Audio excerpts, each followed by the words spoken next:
Boa tarde a todas e a todos. Primeiramente, eu não poderia deixar de agradecer a presença de todos vocês aqui, né, ao longo desses últimos 2 dias. Esse evento acaba sendo um sucesso pela presença de todos aqui. E antes, inclusive, de agradecer ao aparato da OAB, ao presidente Antônio Fabrício, pela oportunidade que ele nos ofereceu, a mim, a Juliana Cordeiro, ao professor Bernardo Câmara e ao amigo Charles Vieira, de poder organizar esse evento, eu não posso deixar de agradecê-los. É uma grande satisfação e é motivo de grande orgulho poder verificar a qualidade das preleções e dos debates levados a cabo ao longo desses últimos 2 dias. E, quando nós começamos a organizar esse evento, até pelo momento que ele está sendo organizado, nessa semana na qual se comemora e se lembra, na verdade, da luta pela igualdade das mulheres, porque, na verdade, o Dia das Mulheres, a comemoração em torno disso, só tem um simbolismo para marcar a luta da mulher pela igualdade, contra o machismo e uma série de questões. Nós pensamos um modo de fazer que esse momento fosse lembrado de modo correto. E a melhor forma de oferecer uma lembrança adequada para tanto é a de oferecer voz às mulheres. E, por isso, nos painéis, vocês puderam ver que as mulheres, grandes processualistas, grandes juristas, puderam apresentar de modo perfeito, com grande excelência, as suas manifestações, e elas não estavam aqui por ser mulheres, elas estavam aqui pela alta qualidade delas como processualistas, como pensadoras e como cidadãs. E nós precisamos começar a perceber que a mulher ela precisa ser cada vez mais valorizada, e valorizada permitindo que ela demonstre a sua alta qualidade. E foi isso que nós tentamos fazer com a organização desse evento, exatamente para garantir essa possibilidade de que a mulher cada vez mais demonstre a sua qualidade e que, talvez, na próxima geração, nós tenhamos uma sociedade efetivamente igualitária, efetivamente paritária. E, por isso, eu agradeço a todos vocês por estarem aqui. E agradeço também ao professor Antônio Fabrício pela possibilidade de ter organizado esse evento e pela possibilidade de já ter sido convocado para organizar um novo agora em outubro, e espero que nós consigamos elaborar e organizar um evento com o mesmo grau de qualidade ou até um evento ainda melhor do que esse que nós tivemos aqui nesses últimos 2 dias. E estou aqui para falar para as senhoras e para os senhores um pouco dos dilemas do sistema processual e para tentar fazer um balanço tanto do evento quanto dos problemas que nós vivenciamos nesse 1 ano, mas mais do que isso. Nós precisamos perceber que a leitura do Código de Processo Civil, que vai, na verdade, se manter com o passar do tempo, não é a que nós temos hoje. Porque, provavelmente, vai acontecer o mesmo fenômeno que aconteceu pós o CPC de 73 e pós a própria Constituição de 88. A Constituição de 88 e a leitura que, ao final, começou a ganhar dimensão prática, não foi aquela idealizada nem pelos seus expositores, pelos seus elaboradores, nem mesmo aquela que se implementou nos primeiros anos. E isso é absolutamente natural, porque o direito ele é tão complexo e ele envolve tantas variáveis que não adianta nós tentarmos estabelecer uma teorização do ponto de vista normativo. Não adianta nós tentarmos analisar o direito sem verificar um sem número de variáveis para que nós consigamos compreendê-lo na sua plenitude.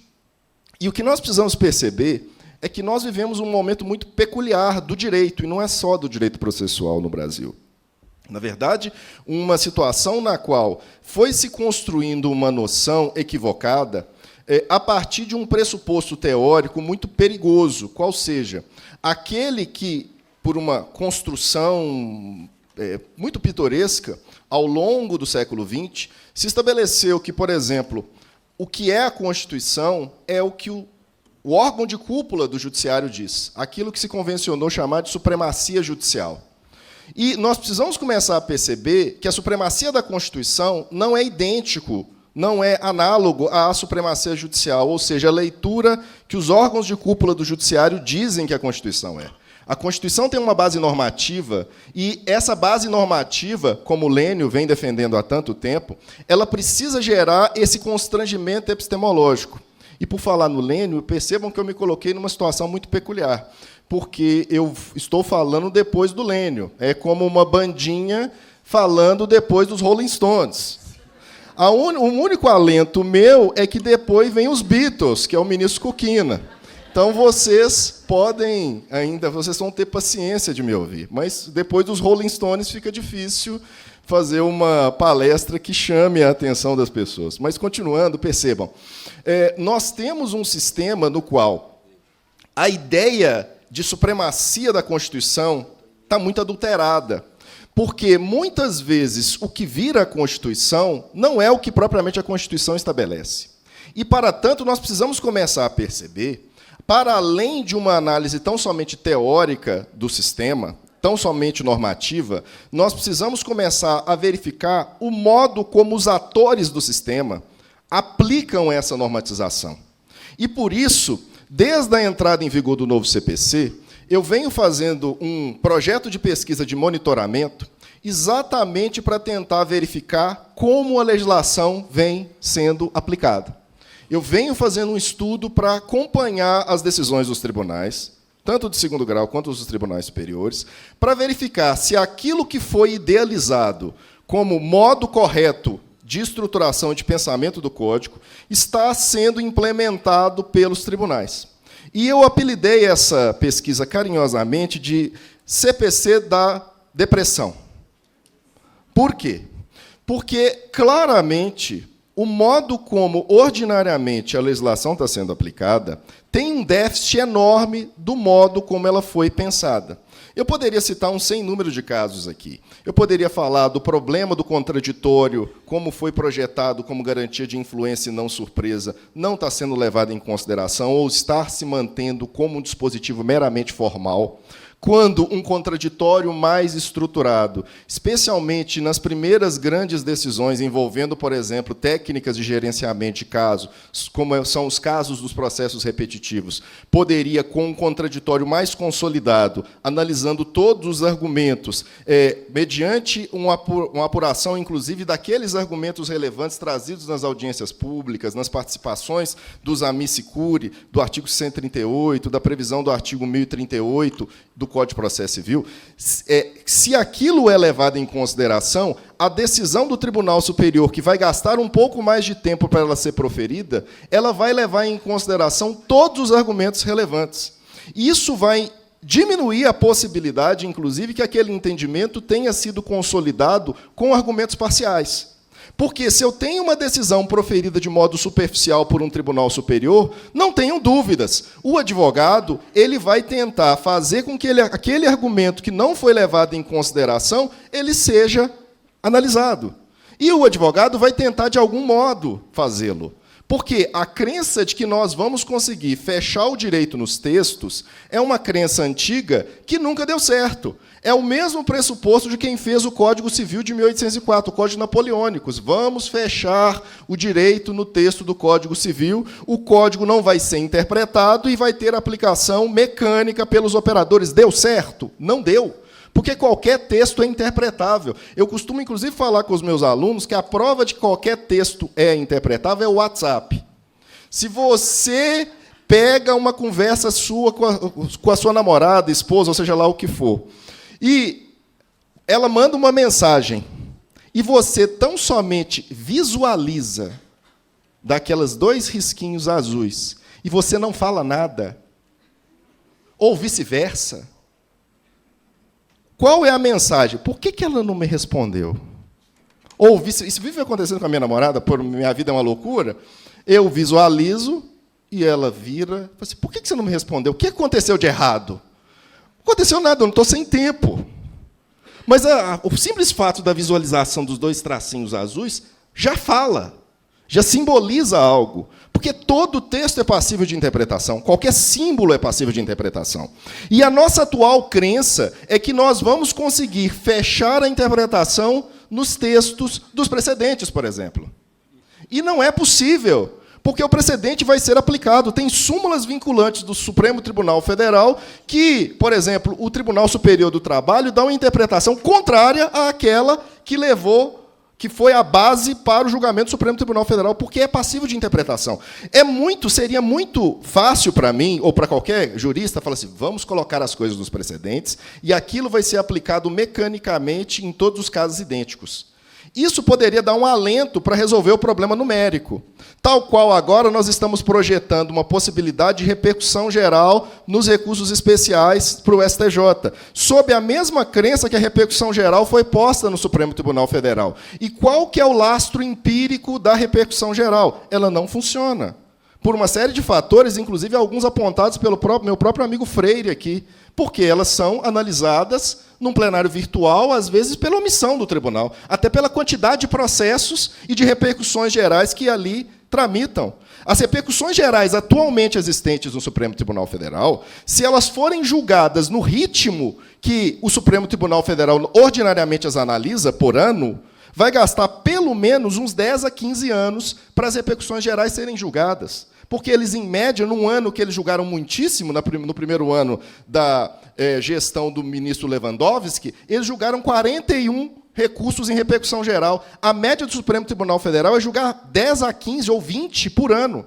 Tem mais de 300 repercussões gerais no Supremo Tribunal Federal. Então, a crença de que a repercussão geral vai resolver o problema do Superior Tribunal de Justiça é uma crença romântica, que, num primeiro momento, para os ministros do STJ, vai gerar um bálsamo, não há dúvidas. Mas, daqui a poucos anos, nós vamos estar percebendo que o problema não se resolve, porque nós não trabalhamos os conflitos, as causas, no seu fundamento, na causa dela. Por que eclodem tantas demandas?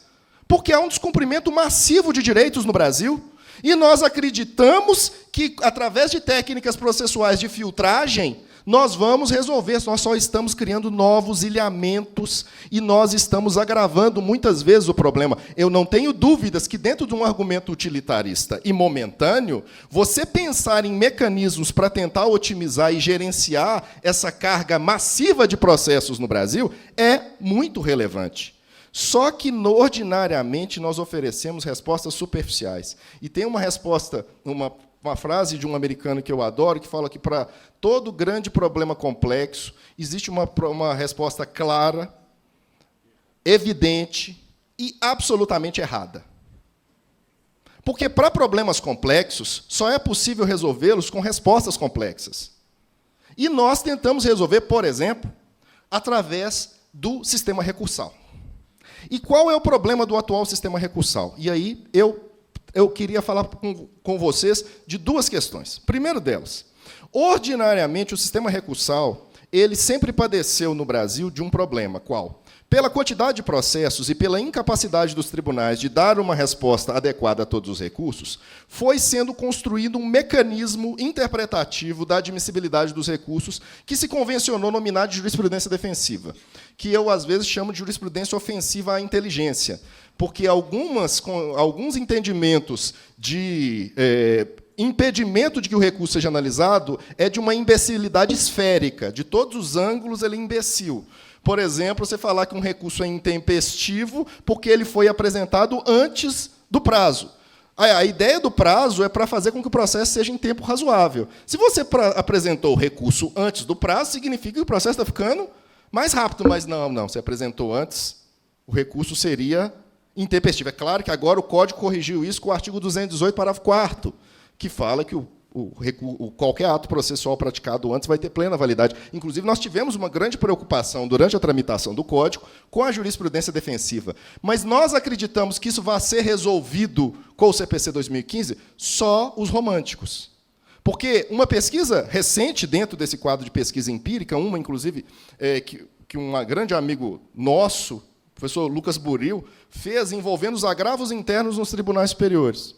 E ele pegou uma amostra total dos agravos internos do STJ pós o ingresso do CPC 2015. E o resultado significa o quê? O recurso previsto no artigo 1021 foi interposto no STJ mais de 300 vezes. Qual o percentual desses recursos que foram providos? 0. 0. Isso é um problema. Isso é um problema. E aí se começa a colocar técnicas que seriam para impedir o abuso do direito de recorrer, como, por exemplo, a multa por recurso manifestamente protelatório ou improcedente, e até técnicas que foram dimensionadas, por exemplo, para garantir a remuneração do advogado, como são os honorários recursais do artigo 85, parágrafo 11, e eles estão sendo utilizados pelos tribunais como mecanismo de impedimento do recurso. E não há critério ainda propriamente estabelecido como isso deva ser aplicado do ponto de vista normativo. E aí nós caímos num problema. Qual? E aí nós chegamos ao âmago do problema, especialmente aqui na Ordem dos Advogados. O advogado precisa perceber que ele precisa mudar o seu modo de atuação. Nós caminhamos para um sistema jurídico no qual está se estabelecendo uma acoplagem entre o discurso dos recursos, ou de parcela dos recursos, com o discurso de formação de decisões que podem ser chamados de precedentes, provimentos vinculantes, padrões decisórios, etc. O que significa que um recurso não serve tão somente mais para impugnar decisões. Um recurso tem a potencialidade, às vezes, de formar um precedente, entre aspas, e que esse precedente vai ter a intenção de poder resolver zilhões de casos a partir daquele dado momento. Isso já abre prazo para balanço. Significa o quê? Que o ônus argumentativo do advogado, que o STJ costuma chamar de ônus da dialeticidade, ele precisa ser sofisticado. Então, a primeira coisa que um advogado precisa aprender ao fazer um recurso: jamais ele pode ficar fazendo reprodução de peças anteriormente estabelecidas. Ele tem que impugnar ponto por ponto da decisão, e não pegar a petição inicial e transformá-la na apelação e transformá-la nos embases da declaração, no agravo interno, porque, nesse caso, realmente, o advogado está agindo errado. Ele não está agindo adequadamente. Mas o advogado ele precisa perceber que ele tem a função de individualizar o seu caso perante os magistrados. Porque o magistrado tem uma carga absurda de trabalho. E o problema também você querer exigir que os juízes analisem todos os casos com o mesmo grau de esmero num quadro no qual ele tem milhares de processos é uma questão humanamente impossível. Por mais que seja terrível falar isso, mas é humanamente impossível. Ele não vai conseguir analisar pormenorizadamente cada caso. Quem consegue fazer com que o seu caso seja analisado pormenorizadamente é o advogado. O advogado precisa ganhar uma nova dimensão para a oralidade que está se perdendo. Ele precisa aprender a promover a individualização do seu caso. Porque, se ele não o fizer, ele que deveria ser um dos principais atores na formação do sistema jurídico, como, inclusive, o meu amigo Zanetti falou hoje pela manhã, ele perde completamente a sua voz. E aí ele começa a achar que o judiciário diz, e nada que ele fizer é passível de alterar uma juristocracia, um sistema dominado por uma interpretação judicial do direito, de modo que a lei passa a ser o que o judiciário diz e a Constituição passa a ser o que o judiciário diz. Isso não é bom para ninguém, nem para os próprios juízes, porque eles começam a trabalhar e a ter de resolver todos os problemas do sistema sozinhos. Isso é bom? Você fomenta a judicialização. Você fomenta o uso do judiciário para resolver dos problemas mais singelos aos problemas mais complexos. Do mesmo modo, isso não significa, por exemplo, que eu esteja aqui defendendo a possibilidade ou algo contra a ideia de uma jurisprudência estável, íntegra e coerente, como o artigo 926 diz. Não. Em qualquer país do mundo se sabe que o juiz ele deve respeitar as decisões do tribunal. E ele sabe, inclusive, que quando ele desrespeita o entendimento do tribunal, ele está claramente induzindo a litigância. Porque, num quadro de dispersão de entendimentos, tem entendimento para todos os sentidos, o advogado sempre vai arriscar. Por quê? Porque ele trabalha no plano da racionalidade estratégica.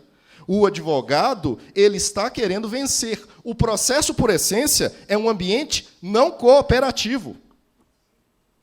E a ideia de uma aplicação cooperativa ou comparticipativa do sistema vem exatamente da percepção de que o ambiente processual não é um ambiente de solidariedade. O advogado quer vencer. E isso é absolutamente natural. E quando se fala em cooperação, inclusive, precisa se perceber que é uma cooperação normativa. De modo que, por exemplo, no caso dos recursos, quando você interpõe um recurso e falta ali um requisito, por uma questão de cooperação normativa e fazer com que o sistema gere maior aproveitamento, o artigo 932 induz que haja possibilidade de correção. Ali o que está se defendendo é o advogado, não está se defendendo o direito do cidadão. Porque nós precisamos pensar o sistema jurídico em prol não de nós, atores jurídicos, advogados, juízes, promotores. Nós precisamos pensar o direito a partir dos nossos constituintes, no meu caso, como advogado, do cidadão, do resultado. E nós estamos perdidos num discurso, digamos assim, técnico. Nós acreditamos que nós precisamos resolver, criar mecanismos de gerenciamento dos processos, nós precisamos começar a pensar o sistema tão somente para resolver os nossos próprios problemas. Os tribunais pensam assim. Os advogados, muitos deles pensam assim. E isso é um problema. Nós estamos pensando o sistema jurídico para as pessoas erradas. Nós precisamos tentar pensar o sistema jurídico para o cidadão, porque o sistema constitucional, processual, ele está dimensionado para essas pessoas, e nós estamos perdidos em relação a isso.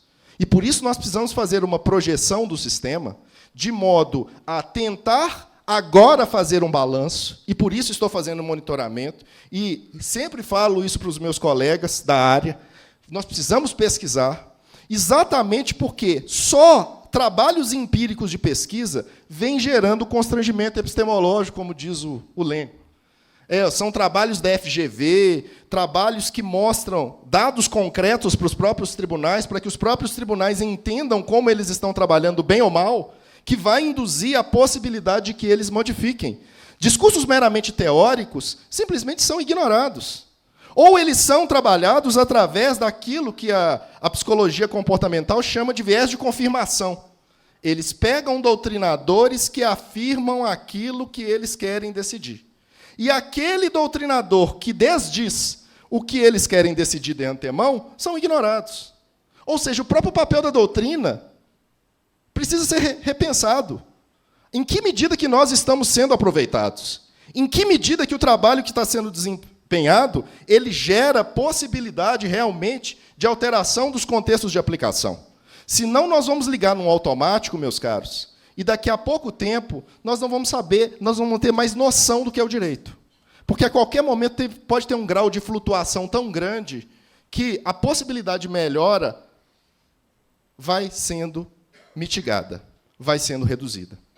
E nós precisamos começar a levar a sério os nossos papéis. Então, cada profissão precisa fazer um balanço e parar de fazer aquilo que é muito comum. Você, que é advogado, fala mal dos juízes. Os juízes falam mal dos advogados. E todos perdem a percepção de que nós somos interdependentes, que nós precisamos uns dos outros. Não que nós estejamos do mesmo lado, de mãos dadas, fumando um baseado e ficando feliz da vida. Isso não acontece. Cada um tem uma função, cada um tem um papel. Mas se nós não pensarmos e repensarmos a nossa atividade cotidiana, nós vamos caminhar cada vez para um sistema no qual nós não temos o menor grau de previsibilidade. E se algo o direito processual tem que fornecer, é previsibilidade. Quando se pensa em coerência, integridade e instabilidade, o que se busca é previsibilidade do sistema jurídico, mas não uma previsibilidade que busque tão somente resultados práticos, tão somente um viés utilitarista. Nós precisamos ter respostas que aprimorem o sistema, dentro, inclusive, de uma percepção de ausência, de proibição de um retrocesso social. E percebam que, se o direito não fizer isso hoje, especialmente no atual contexto político que o nosso país vivencia, nós podemos caminhar para uma ruptura institucional. E aí, meus caros, a coisa vai piorar muito. Então, nós precisamos fazer um balanço da nossa função. nós precisamos verificar em que medida que nós podemos estabelecer novos modos de diálogo entre as profissões, de modo a verificar, inclusive a partir de dados empíricos, o que vai realmente, o que precisa ser modificado. Porque, ordinariamente, o balanço que eu tenho momentâneo dos meus dados de pesquisa atuais são assustadores. Porque não há nenhuma coerência no modo como a coisa funciona. Os tribunais de sobreposição, especialmente pela carga de trabalho que eles recebem, eles são tribunais de inadmissão.